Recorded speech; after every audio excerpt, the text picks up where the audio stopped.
السلام علیکم ورحمۃ اللہ وبرکاتہ سسٹرز، امید ہے آپ سب ایمان کی حالت میں خیر و عافیت سے ہیں۔ آج انشاءاللہ تعالی ہم کریں گے ہمارا دعا نمبر 10۔ یہ دعا تھوڑی سی لمبی ہے، انشاءاللہ تعالی آپ اس میں تھوڑا سا ایفرٹ ڈالیں گے اور معنی کے ساتھ اگر آپ یاد کرنے کی کوشش کریں گے تو آپ کو بہتری اور آسانی کے ساتھ بھی یاد ہو جائے گی۔ چلیے ہم دیکھتے ہیں آج کا لیسن، ہمارا دعا نمبر 10۔ اعوذ باللہ من الشیطان الرجیم، بسم اللہ الرحمن الرحیم۔ رب اشرح لی صدری ویسر لی امری واحلل عقدۃ من لسانی یفقہوا قولی۔ رب زدنی علما، رب زدنی علما، رب زدنی علما۔ اللہم فقہنا فی الدین، اللہم فقہنا فی الدین، اللہم فقہنا فی الدین۔ اللہم لا سہل الا ما جعلتہ سہلا وانت تجعل الحزن اذا شئت سہلا۔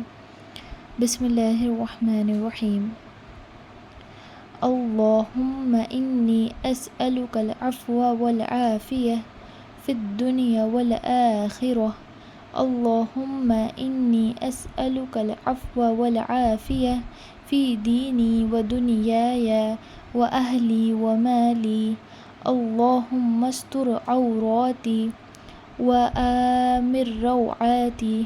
اللہم احفظنی من بین یدی ومن خلفی وعن یمینی وعن شمالی ومن فوقی واعوذ بعظمتک ان اغتال من تحتی۔ تو یہ ہے آپ کی دعا نمبر 10۔ اس کا ہم تلفظ دیکھتے ہیں۔ پہلا جو ورڈ آ رہا ہے آپ کو وہ ہے اللہم۔ جیسے میں نے آپ کو پہلے بتایا تھا کہ یہ جو ورڈ ہے ہم اس کو اللہم نہیں پڑھیں گے، ہم اس کو پڑھیں گے اللہم۔ انی اسألک العفو والعافیہ۔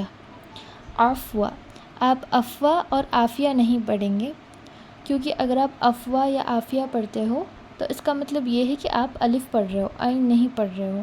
اگر آپ ٹیکسٹ وائز جائیں گے تو اس کا آپ دیکھیں گے کہ وہاں پر عین ہے، تو تھوڑا سا آپ نے پریکٹس کرنا ہے۔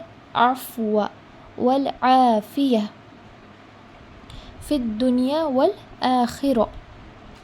اللہم انی اسألک العفو والعافیہ فی دینی ودنیای واہلی ومالی۔ یہ دو لائنز آپ پہلے دیکھیے۔ ان دو لائنوں میں آپ کو سمجھ میں آئے گا کہ ایک لائن ریپیٹ ہو رہی ہے، وہ ہے اللہم انی اسألک العفو والعافیہ۔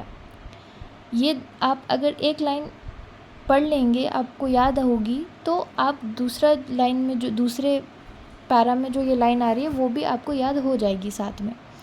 تو آپ کو ان دو لائنوں میں یہ چیزیں یاد رکھنی ہے۔ پہلے آئے گا فی الدنیا والآخرہ، پھر آئے گا فی دینی و دنیای و اہلی و مالی۔ جب ہم ٹرانسلیشن دیکھیں گے تو انشاءاللہ تعالی ہم اور بہتر سے سمجھ پائیں گے کہ اس کا ٹرانسلیشن جب ہم جوڑ کر پڑھتے ہیں، یاد کرنے کی کوشش کرتے ہیں، تو بہت آسانی کے ساتھ اس کو یاد ہو جاتا ہے۔ تو پہلی لائن جو یہاں پر ہے، ہم پہلے ہماری دنیا اور آخرت کی عافیت کا اللہ تعالیٰ سے مانگتے ہیں۔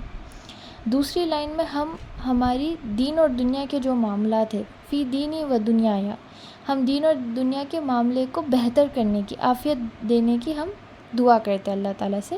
وہ اہلی و مالی، اہلی مطلب اہل و عیال، ہمارے فیملی ممبرس، و مالی پیسہ۔ تو ہم فرسٹ ٹو لائنس میں عافیت مانگ رہے، پہلی لائن میں ہم مانگ رہے آخرت کی، دنیا کی عافیت اور یہ والی دنیا کی عافیت۔ سیکنڈ لائن میں ہم تین چیزوں کی عافیت مانگ رہے ہیں۔ ایک ہمارے معاملات کی جو آخرت کی ہوگی اور جو اس دنیا کی ہوگی، ایک اہلی کی ہے یعنی ہمارے فیملی ممبرس ہے، فرینڈز ہے، ہمارے کلوز ونس ہے، اور مالی ہمارے مال کی۔ تو یہ دو لائنز آپ کو آئی ہوپ کہ آپ کو سمجھ میں آ گیا ہوگا پروننسیشن کے ساتھ کہ اس کو کیسے یاد کرنا ہے۔ تھرڈ لائن میں آ جائیے، اللہم استر عوراتی وآمن روعاتی۔ یہ آپ نے تھرڈ لائن یاد کرنی ہے۔ عین پر یہاں پر فوکس رہنا ہے، سیم عین پر یہاں پہ آپ نے فوکس رکھنا ہے۔ روعاتی نہیں ہوگا، عوراتی نہیں ہوگا، عین کو عین کی طرح ہی اس میں آپ نے پڑھنا ہے۔ پھر فورتھ لائن میں آ جائیے، اللہم احفظنی، فضنی نہیں فوزنی، من بین یدی ومن خلفی وعن یمینی. ہم اس کو عن یمینی نہیں پڑھیں گے، عن یمینی پڑھیں گے. یہاں پہ ایک گرامر کا تجوید کا رول آ رہا ہے. انشاءاللہ جب آپ تجوید کر رہے ہو یا کچھ اسٹوڈنٹ جنہوں نے آلریڈی کر لیا ہے یا پھر جو پڑھ رہے ہیں ان کو آئیڈیا ہو جائے گا کہ یہ وعن یمینی ہے، تو آپ اس کو وعن یمینی ہی یاد رکھیں. ٹھیک ہے. وعن شمالی ومن فوقی، فوقی خی نہیں فوقی، فوقی سوری. وَأَعُوذُ، پہلے بھی ہم نے اس ورڈ کو ڈسکس کیا تھا، میں نے بتایا تھا اس کو اعوذو نہیں پڑھنا ہے، وَأَعُوذُ پڑھنا ہے. بِعَظَمَتِکَ، عظمتِکَ، عظمتِکَ نہیں پڑھیں گے آپ. یوزولی لوگ اس کو عظمتِکَ پڑھ لیتے ہیں، بٹ یہاں پر اگر آپ دیکھیں گے ٹیکسٹ میں تو عین ہے فرسٹ آف آل. ٹھیک ہے. اور ذو کے اوپر جزم نہیں ہے. عظمتِکَ آپ تب پڑھو گے جب وہاں پر الف ہے اور زا کے اوپر جزم ہے. عظمتِکَ کی لکھاوٹ ویسی ہوتی ہے، بٹ یہاں پر لکھا ہے عظمتِکَ، تو اس کو ہم عظمتِکَ ہی پڑھیں گے. ان اغتال من تحتی، تحتی نہیں تحتی. تو یہ ہے ہماری دعا نمبر 10. چلیے ہم اس کا ٹرانسلیشن دیکھتے ہیں. اس کا ٹرانسلیشن بہت ہی پیارا ہے، انشاءاللہ آپ کو یاد کرنے میں آسانی ہوگی. چلیے ہم ٹرانسلیشن دیکھتے ہیں. اے اللہ، میں تجھ سے دنیا اور آخرت میں عافیت اور عافیت کا سوال کرتا ہوں. اے اللہ، میں تجھ سے اپنی دینی اور دنیاوی معاملات میں اور اپنے اہل و عیال اور اپنے مال کی بخشش اور عافیت کا سوال کرتا ہوں. اے اللہ، میری کمزوریوں پر پردہ ڈال دے اور میری مایوسی کو دور کر دے، اور مجھے آگے پیچھے اور میرے دائیں بائیں اور اوپر سے محفوظ رکھ، اور میں تیری پناہ میں آتا ہوں اس سے کہ میں زمین میں دھس نہ جاؤں. تو یہ ہے آپ کی دعا کا ٹرانسلیشن. چلیے اس کا ہم بینیفٹ دیکھتے ہیں. اس کی حدیث میں نے ابو داود سے لی ہے، اس میں آپ کو میں نے ریفرنس بھی منشن کیا ہے. ابن عمر رضی اللہ تعالیٰ عنہ سے روایت ہے کہ حضور صلی اللہ علیہ وسلم یہ دعا پڑھنے سے کبھی نہیں چوکتے تھے. یعنی حضور صلی اللہ علیہ وسلم جیسے ہی شام ہوتی تھی، صبح ہوتی تھی، یہ دعا اپنے اذکار میں وہ پڑھا کرتے تھے. تو انشاءاللہ ہمیں بھی یہ سنت قائم کرنی ہے اپنی زندگی میں. یہ والی دعا جیسے لاسٹ ویک کا لیسن یہی ویک کا لیسن ہوا تھا، لاسٹ لیسن ہوا تھا، وہ دعا میں نے کہا تھا کہ آپ نے دعا نمبر 9 مارننگ بھی پڑھنا ہے، ایوننگ بھی پڑھنا ہے، دونوں ٹائم پڑھنی ہے. یہ بھی دعا سیم ہے آپ کو، یہ بھی دعا آپ کو مارننگ میں پڑھنا ہے، یہ بھی دعا ایوننگ میں پڑھنا ہے. کوئی الگ سے دعا نہیں ہے ایوننگ میں پڑھنے کے لیے. تو یہ دعا ہے جو آپ نے فجر کے بعد پڑھنی ہے مارننگ اذکار میں، اور یہی دعا آپ نے ایوننگ اذکار میں یعنی عصر کے بعد انشاءاللہ تعالیٰ پڑھنی ہے. چلیے میں آپ کو ایک اور چیز اس کا یاد کرنے میں آپ کو جو ہیلپ کر سکتی ہے وہ یہ ہے کہ میں نے جو لائنز کا بریک اپ کیا ہے اس دعا میں، پہلی والی لائن ہے، دوسری والی لائن ہے، تیسری ہے، پھر ایک فورتھ میں نے 4، اس کو میں 5 لائنز میں بھی ڈیوائڈ کر دوں گی آپ کے لیے.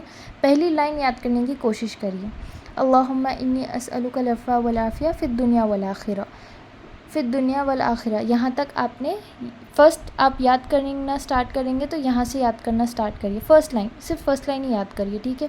اچھا اسے پریکٹس کریے. جب آپ صبح اور شام اذکار پڑھیں گے تو پوری دعا پڑھیے، بٹ جو میمورائزنگ ہے، جو دن میں پڑھنا ہے، یہ دعا کچھ ایسی دعائیں ہوتی ہے جو آپ اپنی نمازوں میں بھی، سجود میں، سلام پھیرنے سے پہلے بھی پڑھ سکتے ہیں. آپ اس دعا کو ایک ہی لائن ہے، اللہم انی اسألک العفو والعافیہ فی الدنیا والآخرہ. جب آپ نماز میں ہوں تو یہ ایک لائن ہر سجدے میں اور سلام پھیرنے سے پہلے دعا کر لیجئے. ٹھیک ہے. تو آپ جتنی بار اسے پڑھیں گے آپ کو اتنا بہتر یاد ہوگا. صرف صبح اور شام کے اذکار کے ٹائم پہ پوری دعا پڑھنا ہے آپ کو. سیکنڈ لائن میں آ جائیں گے. جب آپ سیکنڈ لائن آ جائیں گے تو فرسٹ اور سیکنڈ ملا کر اپنی نمازوں میں اپنی سجود سے پہلے کریے. تھرڈ لائن، اللہم استر عوراتی و امر روعاتی. فورتھ لائن، اللہم احفظنی من بین یدی ومن خلفی وعن یمینی وعن شمالی ومن فوقی. ففتھ لائن، واعوذ بعظمتک ان اغتال من تحتی. تو یہ 5 لائنوں والی دعا ہے. اس کو ایک پیراگراف جیسے یاد مت کریے، لائن وائز یاد کریے، تو آپ کو انشاءاللہ آسانی ہوگی یاد کرنے کے لیے، اور آپ کو برڈن بھی نہیں لگے گا. آپ کو یہ نہیں لگے گا ایک پیراگراف والی سائز والی دعا یاد کرو، ایسا لگے گا آپ کو کہ ہاں ایک ہی لائن ہے، میں ایک ہی لائن یاد کر رہی ہوں. تو میکزیمم سے میکزیمم اگر دیکھا جائے تو آپ کو انشاءاللہ 3-4 دن میں آپ کو دعا کا گرپ آئے گا، ہاں کہ یہ دعا مجھے آ گئی ہے. وتھ پریکٹس آپ کو اسٹرانگ ہو جائے گا کہ ہاں مجھے میں یہ دعا، جیسے ہم پڑھتے ہیں قل هو اللہ احد، اتنا آسانی سے پڑھتے ہیں. اگر کوئی انسان نیند میں سے اٹھا کر آپ کو بولے کہ قل کا سورہ پڑھو تو آپ پڑھ دو گے، وہ پرماننٹ میموری میں ہے آپ کے. تو ان شاء اللہ تعالیٰ آپ جیسے جیسے پریکٹس کرتے جائیں گے، پڑھتے جائیں گے اپنی نمازوں میں، اپنے سجدے میں، اپنے مارننگ اور ایوننگ اذکار میں، کبھی بھی اگر آپ یاد بھی کرنے کے لیے بیٹھے یا پھر آپ بیٹھے بیٹھے بھی پڑھتے ہو تو کوئی مسئلہ نہیں ہے. جیسے جیسے آپ جتنا پڑھتے جاؤ گے آپ کو دعا پرماننٹ میموری میں ان شاء اللہ تعالیٰ اتر جائے گی. تو بس آج کی یہی کلاس ہے، ان شاء اللہ تعالیٰ اگلی کلاس میں ملتے ہیں ہم سب. اور یہ رہی آپ کی دعا نمبر 10. اگر آپ کو کوئی بھی مسئلہ ہو رہا ہے یاد کرنے کے لیے، ڈاؤٹ سے کوئی بھی بات ہے، ان شاء اللہ تعالیٰ آپ مجھے میسیج کر سکتے ہیں. جزاک اللہ خیر، بارک اللہ فیکم. السلام علیکم ورحمۃ اللہ وبرکاتہ.